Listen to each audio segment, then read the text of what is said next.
আসসালামু আলাইকুম সবাইকে। শুরু করতে যাচ্ছি পরিযান গল্পের 43 এবং 44 নম্বর পর্ব।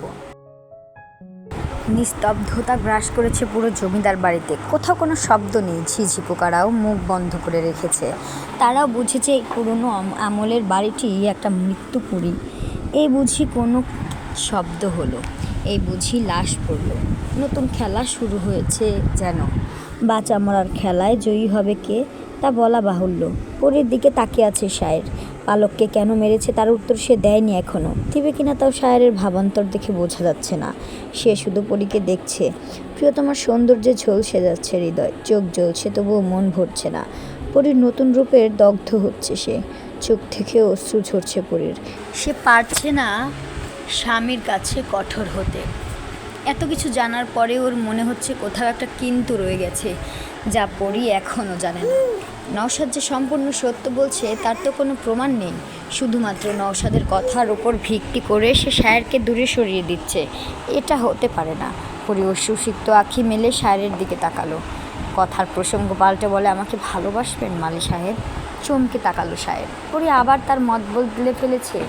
খানিকটা দূরে দাঁড়ানো পরী শাড়ির আঁচলটা বুক থেকে নামিয়ে পড়ে শায়েরের দিকে এগোতে লাগলো। আমার শরীরে অনেক ক্ষত মালি সাহেব, আপনার ভালোবাসা দিয়ে সব সারিয়ে দিন। আমার অনেক কষ্ট হচ্ছে, আর সহ্য করতে পারছি না। দড়ি দিয়ে বাঁধার কারণে পেটে লম্বা দাগ হয়ে আছে। উন্মুক্ত সেই স্থান নীলচে বর্ণ ধারণ করেছে। ফর্সা শরীরে তা জল জল করছে। এক পলক তাকিয়ে পরীর মুখমণ্ডলে দৃষ্টি নিবদ্ধ করে শায়ের। পেটের ক্ষতের থেকে পরীর চোখের ক্ষত আরও গভীর, যা সারানোর ক্ষমতা ওর নেই। পরীর মুখোমুখি হয়ে দাঁড়ালো শায়ের। শাড়ির আঁচলটা ঠিক করে দিয়ে পরীর চোখে চোখ রাখলো। আপনি আমাকে ভালোবাসেন? হঠাৎই পরী শায়েরের বুকে সামুদ্রিক ঢেউয়ের মতো আছড়ে পড়ল। শায়ের নিজেও কাল বিলম্ব না করে শক্ত করে জড়িয়ে ধরল তার পরিজনকে। অল্প সময় আলাদা ছিল দুজনে, অথচ মনে হচ্ছে বহু কাল আলাদা ছিল দুজনে। পরী নিজেও সমস্ত শক্তি দিয়ে ধরেছে শায়েরকে। ওরা দুজনেই খুব ভালো করে জানে ওরা একে অপরের থেকে দূরে থাকতে পারবে না কখনোই। শায়ের যত অন্যায় করুক না কেন, পরী ওকে ছাড়তে পারবে না। আপনি কি পালককে সত্যি হত্যা করেছেন? শায়ের বুকে মুখ গুজে বলে উঠল পরী।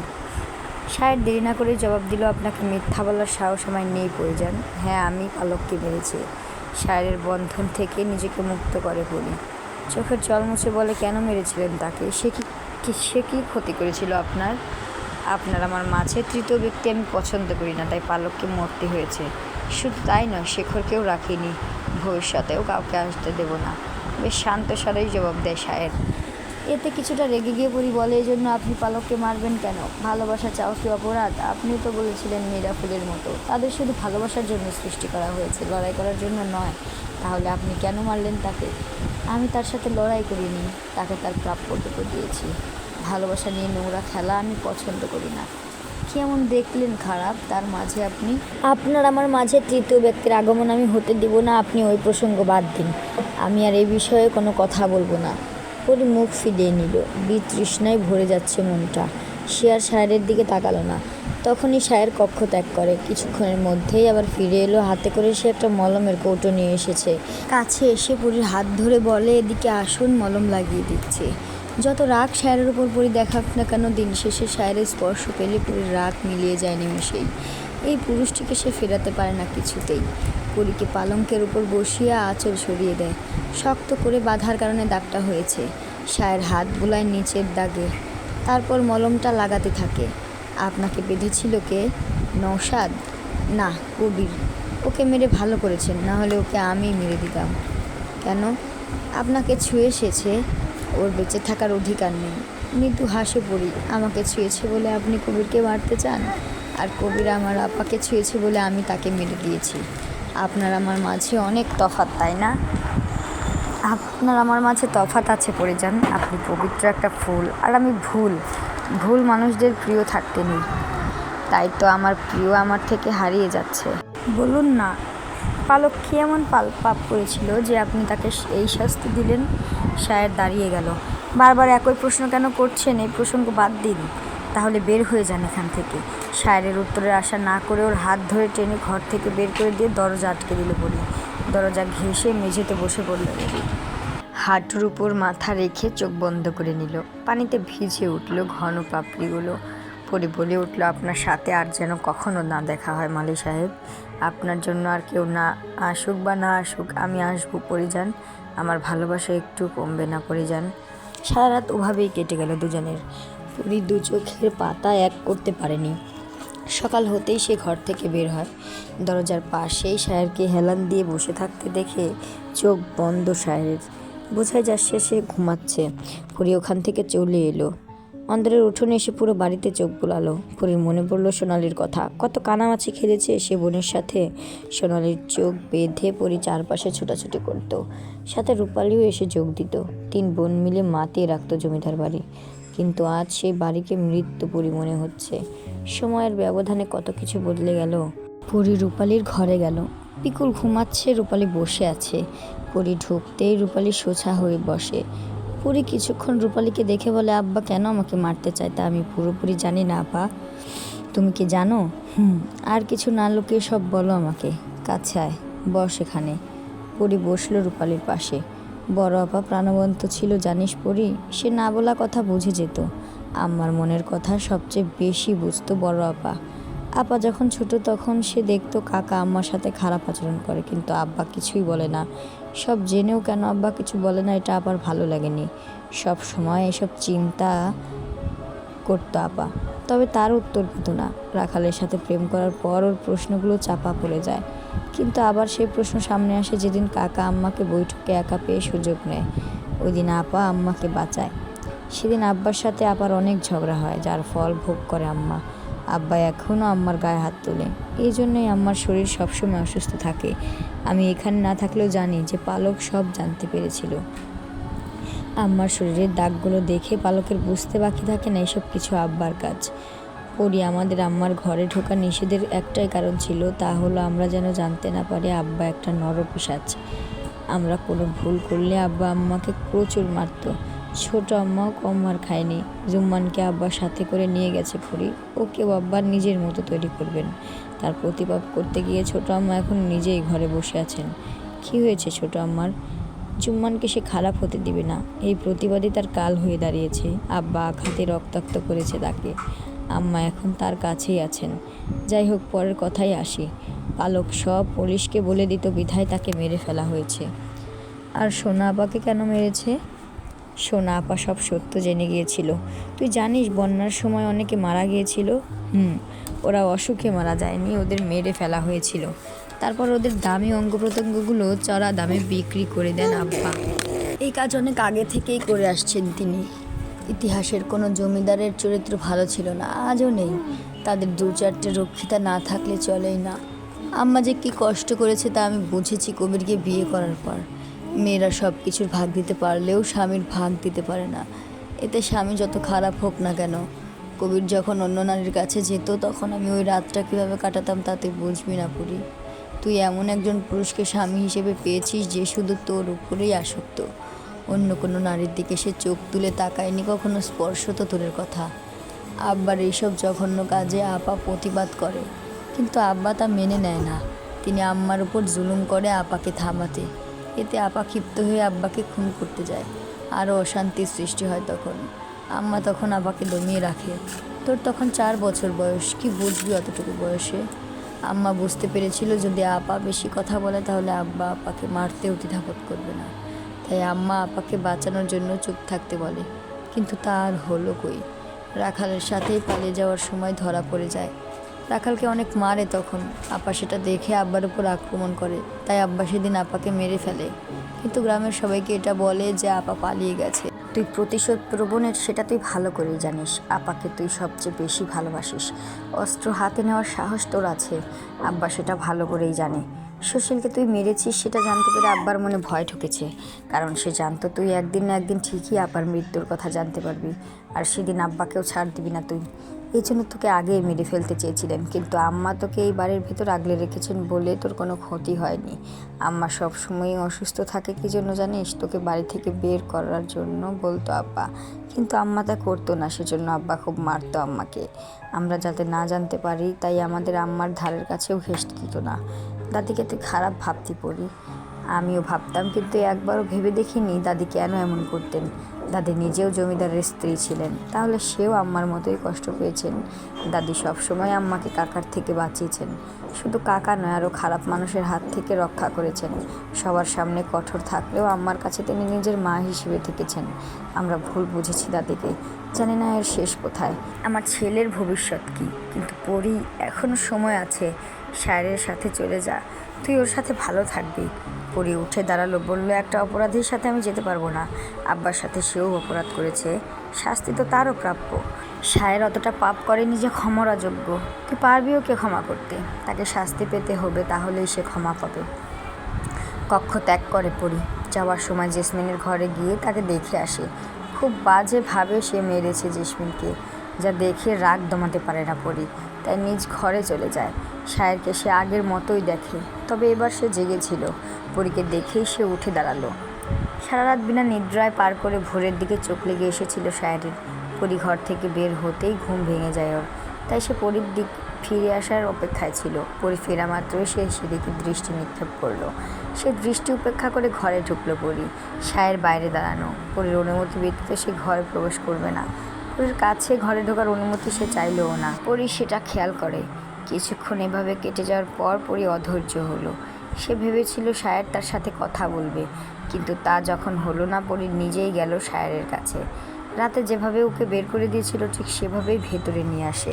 বলে, আপনার সমস্যা কি? আপনাকে একবার জড়িয়ে ধরবো?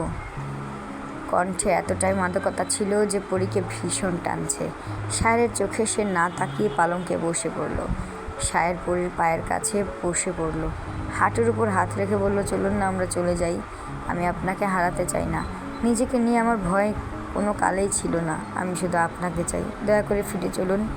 আমিও চেয়েছিলাম আপনার সাথে ছোট্ট সংসার সাজাতে, আমি একসাথে সুখে থাকতে, আপনার আলিঙ্গনে ঘুমাতে, সকালে আপনার উষ্ণ কলসে ঘুম থেকে উঠতে, আপনার ফেরার অপেক্ষা করতে, একটা মিষ্টি ভালোবাসায় জীবন কাটাতে। কিন্তু তা বোধহয় বাকি জীবনে আর হবে না। আমাকে বেঁচে থাকতে একটু ভালোবাসা দিন পরিজান। মরার পর আল্লাহ আপনাকে আমার থেকে আলাদা করে দেবে। বিচ্ছেদের কথা শুনে পরি দৃষ্টি মিলায় শায়েরের সাথে। বুকে অদৃশ্য ব্যথা অনুভব করলো সে। এই খারাপ মানুষটা তার থেকে দূরে থাকবে? পরি বলল, পাপীরা আল্লাহর কাছের থেকে ক্ষমা পায়, আপনি কেন পাবেন না? পারবেন না তার কাছ থেকে ক্ষমা এনে আমার সাথে থাকতে? আমি তো আপনার ক্ষমা পাচ্ছি না। আল্লাহ কি আদৌ আমাকে ক্ষমা করবে? আমার থেকে 1000 গুণ বেশি দয়ালু তিনি। ক্ষমা তিনি অবশ্যই করবেন। শায়ের পরবর্তী কথা বলতে পারল না। তার আগে কুসুমের গলার স্বর ভেসে আসে। আফতাব শায়েরকে ডেকে পাঠিয়েছেন। তাই শায়ের বৈঠকে গেল। সেখানে শুধু আফতাব নয়, আখিরও নওশাদও আছে। শায়ের ঘরটাতে চোখ বুলিয়ে নিল, তারপর নিজের চেয়ারে বসলো। নীরবতা ভেঙে আফতাব বলে উঠল, তুমি আমাদের সাথে বিশ্বাসঘাতকতা করেছো শায়ের। আমাদের সাথে কাজ করে আমাদেরই বিরুদ্ধে গেছো। এখন তুমি বলো, এটা কেন করলে? আমি বিশ্বাসঘাতকতা করিনি। আপনারাই নিজেদের মুখোশ খুলে সামনে এসেছেন। কেন আমাকে না জানিয়ে পরিজানকে এখানে নিয়ে এসেছেন আপনারা? কেন সব সত্য জানিয়েছেন? এখানে আমার কোনো হাত ছিল না, তার কারণ তুমি খুব ভালো করেই জানো। ভারী হয়ে উঠল শায়েরের কণ্ঠস্বর। মৃদু চেঁচিয়ে বলে উঠল, আমি বলেছিলাম না যে আমার স্ত্রীর থেকে দূরে থাকবেন? তাহলে আপনাদের এত সমস্যা কোথায়? শায়েরের কথায় নওশাদও চিৎকার করে, গলা নামিয়ে, শায়ের, তুমি নিজেই পরীকে মারার প্রস্তুতি নিয়ে বিয়ে করেছিলে, তাহলে তুমি মারলো না কেন? আমি কেউই ভালো মানুষ নই, তাই আমার প্রতিশ্রুতি সত্যি ভেবে তুমি ভুল করেছো, আমি নই। তাহলে এখন কি হবে? পরী তো আমাদের মারতে মরিয়া হয়ে উঠবে। শায়ের হাসলো। একটা মেয়ের ভয়ে এত কাবো তুমি? পরী কতটা ভয়ানক তা তুমি জানো শায়ের? পরী চাইলে তোমাকেও মারতে পারে। আমি সেই মৃত্যু হাসি মুখে বরণ করে নেব। এবার আখির মুখ খুলল, তুমি পারলেও আমরা পারবো না। তুমি যাই বলো না কেন, নিজেকে বাঁচাতে যদি পরীকে শেষ করতে হয় তাহলে আমরা তাই করব। আমার পরিজনের গায়ে একটা টোকাও আমি পড়তে দিব না। প্রয়োজনে শত শত লাশ পড়বে। তাহলে আমরা কি করব? কবিরের মতো জীবন দেব? আপনাদের রক্ষা করার দায়িত্ব আমি নিলাম। আপনাদের কোনো ক্ষতি আমি হতে দিব না। তারপরও পরিজনের কোনো ক্ষতি আপনারা করবেন না। নওশাদ তাচ্ছিল্যের হাসি এসে বলল, বড়ই অদ্ভুত প্রেমিক তুমি শায়ের। তোমার স্ত্রী আমাদের মারতে চায়, আর আমরা তোমার স্ত্রীকে মাঝে তুমি ঢাল হয়ে দাঁড়াবে? এর পরিণতি কী হতে পারে ভাবতে পারছো? পারবে পরীর সাথে লড়াই করতে? শায়ের জবাব দিল না, বের হয়ে গেল সেখান থেকে। নওশাদ বলল, দেখছেন কেমন দাম্ভিকতা দেখালো? ইচ্ছা করছে ওকেও শেষ করে দেই। না, তা করা যাবে না। সায়ের কাছে এমন প্রমাণ আছে যা আমাদের পতনের একমাত্র উপায়। আফতাবের কথায় বিরক্ত হলো নওশাদ। বলল, জীবিত থাকলে তো আমাদের ফাঁসাবে। এমনি এমনি তোমাকে মূর্খ বলি না আমি, তোমার থেকেও দ্বিগুণ বুদ্ধি সায়েরের। সায়ের খুব ভালো করেই জানে আমাদের কার্যসিদ্ধি হলেই আমরা লোকদের মেরে ফেলি। সায়েরও নিস্তার পেত না, তাই সব কিছু তৈরি রেখেছে সে। ওর মৃত্যু হলেও সব প্রমাণ প্রকাশ্যে আসবে। নওশাদ চুপ করে গেল। আখির বলল, পরীকে ছাড়লে চলবে না। আমি জানি পরী থেমে থাকবে না। সায়েরের উপর আমার এতটুকু বিশ্বাস নেই। তাহলে আমাদের পরিকল্পনা সাজিয়ে পরীকে মারতে হবে। সায়ের যেন টের না পায়। যদি সায়ের জানতে পারে তাহলে সে আমাদের ছাড়বে না। নওশাদ, আখির আর আফতাব নিজেদের মধ্যে আলোচনা করতে লাগলো। সায়ের ঘরে ঢুকতেই পরীকে দেখতে পেল। হাতে তার একটা ছুরি, সেটাকেই পরী গভীরভাবে দেখছে। হাত ঘুরিয়ে পরিচর্যা করছে কিভাবে এটা চালাবে সে। সায়েরকে দেখে হাত থেমে গেল ওর। এদিকে এসে সায়েরের সামনে দাঁড়িয়ে বলে, কি কাজ করে এলেন?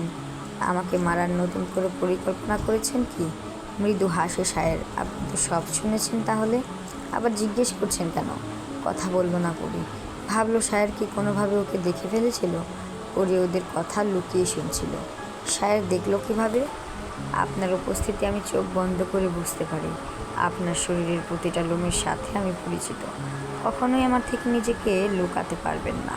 আমার বিশ্বাস করতে কষ্ট হয় যে মানুষটা এত ভালোবাসতে পারে, সে কি করে প্রাণ নিতে পারে। ভালোবাসা মানুষকে সব করাতে পারে। কথাটার বলে আর একটু কাছে এলো সায়ের। পরীর যে হাতে ছুরি সে হাতটা উঁচু করে ধরে বলে, আপনি ঠিক এই ছুরির মতো ধারালো পড়ে যান। আমার হৃদয়ে গেঁথে আছেন। সেই ধারালো ছুরির ফাঁক গলিয়ে চুইয়ে পড়ছে আমার ভালোবাসা, যা শুধু আপনার জন্য বরাদ্দ। না পারছি আপনি নামক ছুরিটা বের করতে, আর না পারছি ধরে রাখতে। বুকে থাকলে ব্যথা হয়, আর বের করে দিলেই মৃত্যু। এখন আমার করণীয় কী পরিজান? আমার যে খুব কষ্ট হচ্ছে। হাত থেকে ছুরিটা আপনি পড়ে গেল। উৎকণ্ঠা হয়ে পড়ে বলে, আমাকে দুর্বল করার চেষ্টা করবেন না। আমি কঠোর হতে চাই। আমি তাদের শেষ করতে চাই যারা আমার শত্রু। আমি জানি আপনি এর মাঝে আসবেন, তবে একটু সাবধানে থাকবেন। আপনি তো বললেন আল্লাহর কাছে ক্ষমা চাইলে তিনি ক্ষমা করবেন। আমরা দূরে কোথাও গিয়ে আল্লাহর কাছে আর্জি জানাই। বারবার একই কথা বলছেন কেন? আমি তো আপনাকে বলেই দিয়েছি আমি কোথাও যাব না। প্রতিশোধ না নিয়ে আমি যাব না। সায়ের থামলো। এসব নিয়ে আর কথা বলল না। সে কিছুক্ষণ পর বলে উঠল, আপনাকে একবার জড়িয়ে ধরবো পরিজান? অনেক তৃষ্ণা পেয়েছে আপনাকে আলিঙ্গন করার। পরে সায়েরের বুকে মাথা রাখে আর সায়ের স্ত্রীকে জড়িয়ে ধরে নিজের তৃষ্ণা মেটায়। এ যেন বহু ক্ষণের পিপাসা। আমার হাতে যদি ছুরি থাকতো আর সেটা যদি আপনার বুকে গেঁথে দিতাম, তাহলে কেমন হতো মালি সাহেব? সেটা আমার পরম সৌভাগ্য হতো পরিজান। আপনাকে বুকে নিয়েই দুনিয়া ত্যাগ করতে চাই আমি। আর আমি আপনাকে এই দুনিয়া আরও দেখাতে চাই। আর কেউ কোনো কথা বলল না। অনুভূতির সাথে মিশে গেল দুজনে। একদিকে ভালোবাসা, আরেকদিকে প্রতিশোধ। কিভাবে সামলাবে পরী আর সায়ের? খারাপ মানুষগুলোকে বাঁচাতে গিয়ে ওর কী হবে? পরী যদি নিজের রাগ নিয়ন্ত্রণ করতে না পারে, যদি সে সায়েরকে আঘাত করে, যতই সে সায়েরকে দূরিয়ে সরিয়ে দিক না কেন, সায়ের ছাড়া পরী অচল। নিষ্ঠুরের নিয়তি ওদের জীবনের মোড় ঘুরিয়ে দিল, আলাদা করে দিল দুজনকে। সময় কাকে কোথায় নিয়ে দাঁড় করাবে তা কেউই জানে না, আর ভাগ্যে কী আছে তাও জানে না। তবে শুধুমাত্র প্রার্থনার মাধ্যমেই মানুষ নিজেদের ভাগ্য পরিবর্তন করতে পারে। রূপালী পিকুলকে কোলে নিয়ে উঠোনের এক কোণে বসে আছে। খুশি গ্রাস করে নিয়েছে এক অজানা কালো মেঘ, যার দরুন হাসি নেই কারো মুখে। তখনই অন্দরের দরজা পেরিয়ে একজন যুবক প্রবেশ করলো। তাকে দেখেই কেঁপে উঠল রূপালীর সর্বাঙ্গ। পিকুলকে শক্ত করে ধরে সেই পুরুষের দিকে তাকিয়ে রইল সে। পুরুষটি রূপালীর নিকটে এসে বলল, কেমন আছো রূপালী? ঈষৎ কেঁপে উঠল রূপালী। কতদিন পর এই কণ্ঠস্বর সে শুনতে পেল। সিরাজের চোখে চোখ রেখে দাঁড়ালো রূপালী। কম্পিত কণ্ঠে বলল, ভালো। আপনি কেমন আছেন? সিরাজ হেসে বলে, ভালো। তোমার ছেলে? পিকুলের দিকে তাকিয়ে রূপালী বলে, দেখতে তোমার মতোই হয়েছে, গায়ের রঙও তোমার মতোই সুন্দর। এতদিন পর কি মনে করে এলেন? সে যে গেলেন, তারপর তো আর দেখা দিলেন না। জীবনের সব কিছু চলে যাওয়া মানেই তো জীবন যাওয়া। তাহলে দেখা দেই কিভাবে বলো? তাহলে আজ দেখা দিলেন যে? জানি না কেন এসেছি, তবু এসেছি। দোতলায় দাঁড়িয়ে পরী রূপালী আর সিরাজকে দেখছে। ভাবছে ওদের মিল হলে কত না সুন্দর হতো। কবির নামক খারাপ মানুষের সাথে জীবন জড়াতো না রূপালীর। এখন রূপালী সম্পূর্ণ একা, সবাই থেকেও নেই। সেই মুহূর্তে সায়রা ওর পেছনে এসে দাঁড়ালো। সিরাজকে দেখে খানিকটা অবাক হয়ে বললে উঠল, সিরাজ এখানে কেন? পরি পিছন ফিরে তাকালো, বলল, মনে হয় আপার সাথে দেখা করতে এসেছে। ভুল ভাবছেন আপনি পরিজান। ভ্রু কুচকালো পরি। ভুল ভাবছি মানে? সব যখন জেনেছেন তাহলে এটুকু অজানা থাকবে কেন? সিরাজের থেকে আপনার বোনকে দূরে রাখুন। এখন আপনার সাথে বিপদ অন্দরের সবার, তাই যথাযথ সম্ভব অন্দরে থাকার চেষ্টা করুন সবাই। কি বলতে চাইছেন আপনি? সিরাজ ভাইও, সেও আমার মতোই আপনার বাবার সাথে কাজ করতো, বাকিটা আপনি বুঝে নিন। পরি ঘাড় ঘুরিয়ে সিরাজের দিকে তাকালো। বিশ্বাস হলো না ওর, কিন্তু সায়ের তাকে মিথ্যা বলেনি। সিরাজও ছলনার আশ্রয় নিল। পরি এতে খুব বেশি অবাক হলো না, তবে ওর ভয় হলো রূপালীকে নিয়ে। আমি দেখেছি আমার শ্রোতারা বিভিন্নভাবে আমাকে কমেন্ট করে, আপু আপনার স্টোরিগুলো শুনতে অনেক ভালো লাগে, আপু স্টোরি কবে দিবা, আপু আজকে স্টোরি আসছে না কেন? এই যে আমার ভিডিও তোমাদের এত ভালো লাগে, ইউটিউবে এত ভিডিও থাকতে তোমরা আমার ভিডিওগুলো শুনতে চাওয়ার যে আগ্রহ প্রকাশ করো, এটা আমাকে অনেক মুগ্ধ করে। আমার শ্রোতাদের উদ্দেশ্যে আমার একটাই মন্তব্য, তোমাদের কোনো প্রশ্ন থাকলে অবশ্যই তোমরা কমেন্ট বক্সে করতে পারো, আমি উত্তর দেওয়ার চেষ্টা করব ইনশাআল্লাহ। তাহলে আজকে এই পর্যন্তই, দেখা হচ্ছে আগামী পর্বে। ততক্ষণ পর্যন্ত সুস্থ থাকুন আপনারা সবাই এবং আমার সাথেই থাকুন। যদি গল্পগুলো ভালো লেগে থাকে একটা লাইক করে পাশে থাকবেন, আর আপনাদের মূল্যবান মতামতটি দিয়ে অনুপ্রাণিত করবেন আমাকে। ধন্যবাদ সবাইকে। আসসালামু আলাইকুম।